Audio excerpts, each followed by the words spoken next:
विद्यार्थी इस बार मैट्रिक के एग्जाम देने वाले हैं और उन लोगों का मैथ एकदम कमजोर है, मैथ अच्छे से नहीं समझ में आती है, तो इस वीडियो को अच्छे से देखिए। मैं आपको मैथ बहुत ही अच्छे से समझाऊंगा और साथ में जो आपको ऑब्जेक्टिव क्वेश्चन बता रहे हैं ना, वो एग्जाम में आपका 100% लड़ेगा।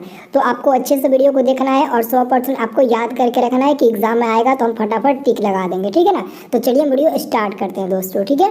देखिए आपका पहला नंबर क्वेश्चन क्या है दोस्तों, ऐसा ऑब्जेक्टिव क्वेश्चन आपके एग्जाम में पूछता है। पहला नंबर आपका क्वेश्चन है दोस्तों कि 144 का अभाज्य गुणनखंड में 2 के घातांक आपको बताना है। आपको समझना है कि 144 का अभाज्य गुणनखंड में 2 के घातांक बताना है। तो सबसे पहले आपको पता है क्या करना है, सबसे पहले 144 का आपको गुणनखंड तोड़ लेना है। ऐसे आपको गुणनखंड तोड़ लेना है, 2 से तोड़िएगा तो आपका मिल जाएगा ये 7 और ये 2 मिल जाएगा, 72 मिल जाएगा। फिर 72 2 से टूट जाएगा तो 36 मिल जाएगा। फिर दोस्तों ये 36 आपका कितना बार में कट जाएगा, फिर 2 से कट जाएगा 18 मिल जाएगा। फिर ये दोस्तों 18 2 से कट जाएगा 9 बार में। अब दोस्तों ये 9 जो है ना वो 2 से नहीं कटेगा, 3 से कटेगा। तो 3 से कटाने से कोई फ़ायदा नहीं है क्योंकि आपको 2 के घातांक बताना है। तो 2 का गो है दोस्तों, तो 2 आपका 4 गो है ना, तो 2 का पावर 4 होगा। तो आपका जो 4 घात है ना ऊपर में, वही आपका आंसर होगा। तो सी नंबर में 4 दिया है ना, यही आपका आंसर हो जाएगा। अगर ऐसा क्वेश्चन पूछेगा आप लोग बता दोगे ना, उम्मीद करते हैं बहुत बढ़िया से आप लोग बता दोगे, ठीक है ना। तो ऐसे ही आपको समझना है और इसका आंसर देना है। अगला क्वेश्चन आपका है दूसरा नंबर। ये क्वेश्चन है निम्नलिखित में कौन अपरिमेय संख्या है। देखिए अपरिमेय संख्या वह होता है जो रूट से बाहर नहीं निकलता है, रूट में ही रहता है। देखिए ऑप्शन नंबर 1 हो, रूट में 17, यही आपका अपरिमेय संख्या होगा। क्यों? क्योंकि ये रूट में है 17 और 17 का कोई वर्गमूल नहीं निकलता है। और ऑप्शन नंबर बी में रूट में है 100, तो देखिए 100 का वर्गमूल निकल जाता है 10, तो ये रूट से बाहर निकल जाएगा। 4 का भी वर्गमूल निकल जाता है 2, तो ये भी बाहर निकल जाएगा। रूट 16 का निकल जाएगा 4, रूट 25 का निकल जाएगा 5, तो इसको जोड़ेंगे तो 9 मिलेगा। अब ये भी रूट से बाहर है, ये भी बाहर है, ये भी बाहर है, तो ये सब आपका अपरिमेय नहीं होगा, लेकिन ऑप्शन नंबर ए आपका अपरिमेय संख्या होगा, ठीक है। का निकल जाएगा 4, रूट 25 का निकल जाएगा 5, तो इसको जोड़ेंगे तो 9 मिलेगा। अब ये भी रूट से बाहर है, ये भी बाहर है, ये भी बाहर है, तो ये सब आपका अपरिमेय नहीं होगा, लेकिन ऑप्शन नंबर ए आपका अपरिमेय संख्या होगा, ठीक है। अब देखिए अगला क्वेश्चन आपका तीसरा नंबर। ये तीसरा नंबर क्वेश्चन है निम्नलिखित में कौन सा अभाज्य संख्या है। दोस्तों अभाज्य संख्या उसे कहते हैं जो किसी भी अंक से ना कटे। जैसे 91 आपका 7 से कट जाएगा, 13 7 91, तो 91 आपका अभाज्य नहीं होगा। 213, देखिए 213 3 से कट जाएगा, 7 से कट जाएगा, तो ये 3 से कटेगा, 7 से नहीं कटेगा, केवल 3 से, तो ये आपका नहीं होगा, ये आपका नहीं होगा। क्यों? क्योंकि ये 3 से कट जा रहा है। और 41 देखिए 41 किसी भी संख्या से नहीं कटेगा, नहीं 2 से, नहीं 3 से, नहीं 5 से, नहीं 7 से, नहीं 6 से, कुछ मतलब किसी भी अंक से नहीं कटेगा। तो जो किसी भी अंक से नहीं कटता है वही अभाज्य होता है, तो आपका आंसर सी नंबर मिल जाएगा। 4 नंबर क्वेश्चन है 2 लगातार संख्याओं का मौसा। कोई भी 2 को लगातार संख्या लीजिए, चाहे आप 1 2 लीजिए या फिर 4 5 लीजिए, आपको लगातार लेना है। जैसे कि हमने 4 लिया तो लगातार 5 लिया। अगर आप 8 लेते हैं तो आप लगातार 9 लीजिए। मतलब आपको लगातार कोई भी 2 संख्या लेना है और उसका मौसा निकालना है। निकालिएगा ना तो 1 ही मिलेगा। क्या मिलेगा? 1 मिलेगा। तो ये डी नंबर वाला सही जवाब होगा, 1 उसका मौसा मिलता है। मौसा मतलब कि एचसीएफ होता है। अब देखिए अगला क्वेश्चन पूछ रहा है ना कि निम्नलिखित में कौन परिमेय संख्या है। तो परिमेय संख्या वही होगा जो रूट से बाहर होगा। तो यहाँ पर ऑप्शन नंबर 1 को देखिए, 1 का अगर रूट में 1 है उसका वर्गमूल निकलेगा 1 मिलेगा। बाटा में रूट में 144 है और 144 का वर्गमूल निकल जाता है 12 बार में, तो 1/12 रूट से बाहर निकल गया। ऑप्शन नंबर ए हो गया, क्योंकि ऑप्शन नंबर ए आपका परिमेय बनेगा। तो ऑप्शन नंबर ए आपका बिल्कुल सही जवाब होगा। अब आपका 6 नंबर क्वेश्चन है किसी पूर्णांक p के लिए प्रत्येक सम पूर्णांक का रूप होता है। मतलब कि किसी भी पूर्णांक p के लिए प्रत्येक सम पूर्णांक का रूप क्या होता है। मतलब कि जैसे सम संख्या क्या होता है, 2 होता है, 4 होता है, 6 होता है, 8 होता है, यही ना सम संख्या होता है। तो एक बात बताइए मेरे दोस्त कि यहाँ पर देखिए ये आपका 1 का है, तो 1 आपका सम संख्या नहीं है, विषम है, ये नहीं होगा। ऑप्शन नंबर सी में भी 1 है इधर, तो 1 भी आपका सम नहीं है, विषम है, ये भी नहीं होगा। अब बचा है बी और आपका डी नंबर। तो अगर p की जगह पर आप 1 रखते हैं तो 1 आपका क्या हो जाएगा, विषम हो जाएगा, तो ये भी नहीं होगा। अगर आप ऑप्शन नंबर डी में p की जगह पर 1 रखते हैं तो 2 मिलेगा, 2 रखेंगे 4 मिलेगा, और आप 3 रखेंगे 6 मिलेगा, 4 रखेंगे 8 मिलेगा, 5 रखेंगे 10 मिलेगा। मतलब कि बार बार 2 4 6 8 10 12 14 16 18 20 22 24 26 28 ऐसे मिलता रहेगा। तो ये पूरा का पूरा आपका सम संख्या है। तो आपका आंसर क्या होगा, डी नंबर, क्योंकि डी नंबर में p का मान कुछ भी रखने पर ना सम संख्या मिल रहा है, इसलिए हमारा आंसर हो जाएगा ऑप्शन नंबर डी सही उत्तर। अब देखिए अगला क्वेश्चन आपका है 7 नंबर। 7 नंबर क्वेश्चन है निम्नलिखित में किसका दशमलव प्रसार अशांत है? आपको बताना है किसका दशमलव प्रसार अशांत है। देखिए दशमलव प्रसार अशांत वही होता है जो p बटे 2 का पावर m इंटू 5 के पावर n के रूप में नहीं होता है। अगर इस नीचे वाले का फैक्टर तोड़ने पर 2 और 5 के फैक्टर के रूप में मिल जाता है तो शांत है, अगर नहीं मिलता है तो अशांत है। तो 243 देखिए 243 3 से कट जाएगा और नीचे 3 आ जाएगा, तो अगर नीचे 3 आ जाएगा ना तो अशांत हो जाएगा, क्योंकि नीचे 3 आना नहीं चाहिए, केवल 2 और 5 ही आना चाहिए। अगर 2 और 5 आता है तभी वो शांत होगा, और 2 और 5 के अलावा कोई भी अंक आएगा तो वो अशांत हो जाएगा। तो 200 आपका 43 3 से कट जाएगा, 3 8 24, 3 कम 3, 81 बार में 3 से कट जाएगा, तो नीचे आपका 3 बच जाएगा, तो 3 नहीं आना चाहिए, तो इसलिए हमारा आंसर होगा बी नंबर, अशांत होगा क्योंकि नीचे 3 आ रहा है। ठीक है ना। अब आप अगला क्वेश्चन आपका है 8 नंबर। ये क्वेश्चन है आपका 8 नंबर कि बहुपद 5y² माइनस 14y और प्लस में 8 के शून्यकों का योग। देखिए शून्यकों का योग का मतलब होता है अल्फा प्लस बीटा, और इसका फार्मूला होता है माइनस बी बटे के ए होता है इसका फार्मूला। ठीक है, क्या होता है माइनस बी बटे ए। और यहाँ से आप ए का मान निकालिएगा तो ए बराबर ये आपका y² के पीछे 5 है ना, वो ए का मान हो जाएगा। और बी बराबर पता है क्या होगा, जो y के पीछे -4 है ना वो आपका b का मान काम करेगा। c बराबर ये आपका 8 काम करेगा, ये c का काम करेगा 8।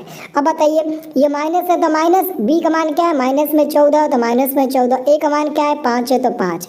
अब माइनस माइनस प्लस हो जाएगा, तो 14/5 प्लस में मिलेगा ना, तो 14/5 यहाँ पर c नंबर में दिया गया है, ध्यान से देखिए c नंबर में, तो यही आपका सही उत्तर हो जाएगा।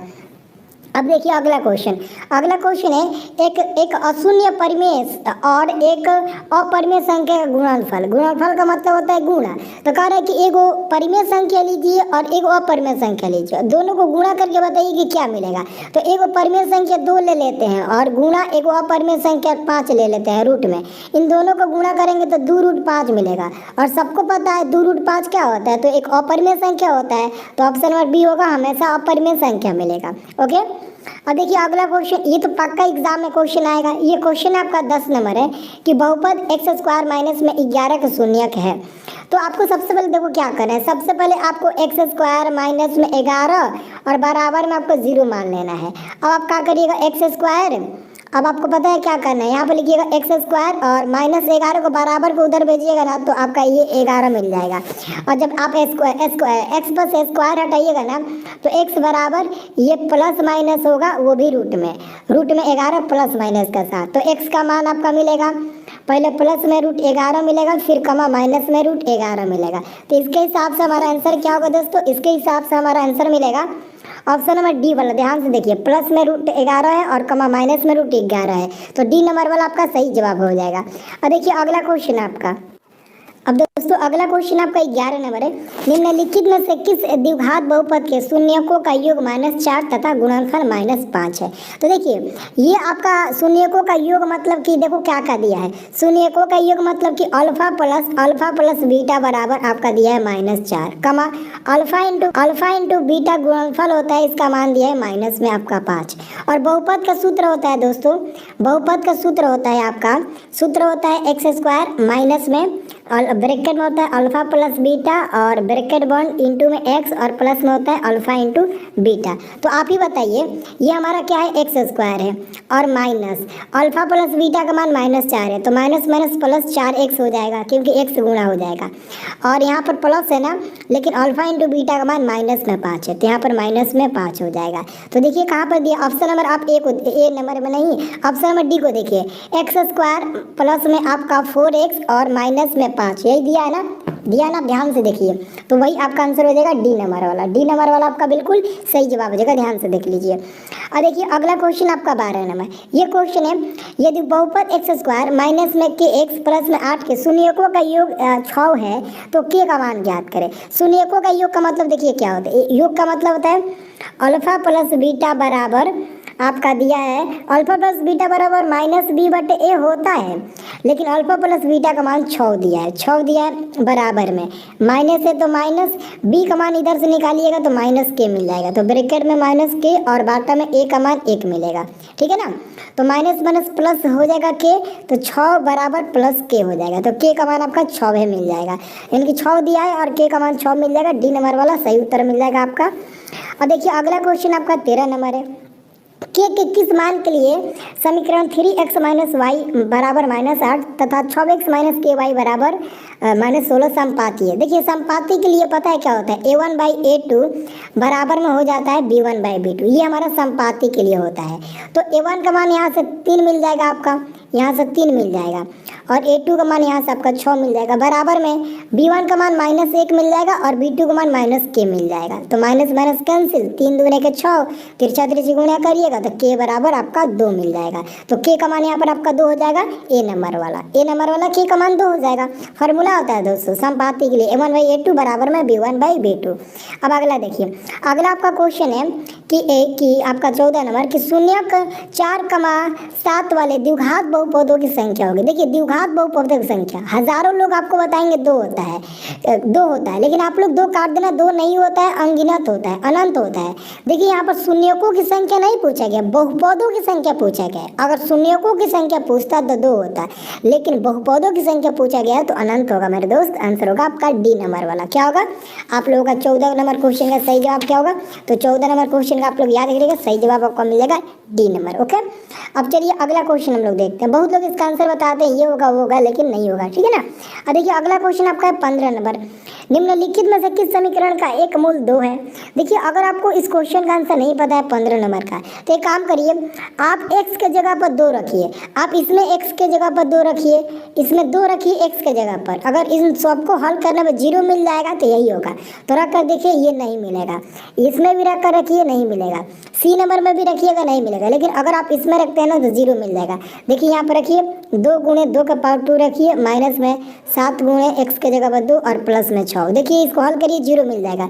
2 दूने 4, 4 दूने के 8, 8 6 14 और 7 दूने के 14, -14 + 14 यानी कि 0 मिल जाएगा। तो यानी कि ये डी नंबर वाला में हमारा 0 मिल जा रहा है, तो मतलब ये डी नंबर वाला हमारा बिल्कुल सही उत्तर होगा, यही हमारा उत्तर होगा। आप बनाकर देख लो, नहीं आएगा मेरा नाम बदल देना। अगला क्वेश्चन है आपका 16 नंबर, यदि 2 चर में 2 रैखिक समीकरणों के आलेख प्रतिच्छेदी रेखाएं हो तो देखिए प्रतिच्छेदी रेखा के लिए सिर्फ एक हल होता है। तो आंसर होगा ऑप्शन नंबर ए, सिर्फ एक हल होगा। प्रतिच्छेदी के लिए सिर्फ और सिर्फ एक हल होता है।